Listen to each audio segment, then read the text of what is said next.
বহুদিন পর ফের আবারও একবার ছোট পর্দায় গোধূলি আলাপ ধারাবাহিকের ভিলেন রোহিণী ওরফে অভিনেত্রী রোশনি ভট্টাচার্য।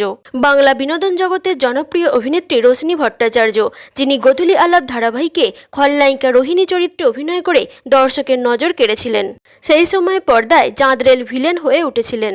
স্টার জলসায় গোধূলি আলাপ ধারাবাহিক ছাড়াও একাধিক ধারাবাহিকে অভিনয় করেছেন এই অভিনেত্রী। প্রেমের কাহিনী, আলোয় ভুবন ভরা, করুণাময়ী রানী রাসমণির মতো জনপ্রিয় ধারাবাহিকে অভিনয় করেছেন। সদ্য মুক্তি পেয়েছে তার অভিনীত প্রথম ছবি অতি উত্তম। গোধূলি আলাপ ধারাবাহিকের পর রোশনিকে নতুন কোনো সিরিয়ালে দেখা যায়নি। সিরিয়ালে কবে ফিরবেন তা জানা নেই, তবে আরও একবার ছোট পর্দায় পা রাখতে চলেছেন এই অভিনেত্রী। নিজেই সেই ছবি শেয়ার করেছেন। দিদি নাম্বার ওয়ানে খেলতে আসছে অভিনেত্রী। রচনা ব্যানার্জির সঙ্গে শুটিং সেট থেকে ছবি শেয়ার করে অভিনেত্রী সোশ্যাল মিডিয়ায় লেখেন, দিদি নাম্বার ওয়ান সেট থেকে।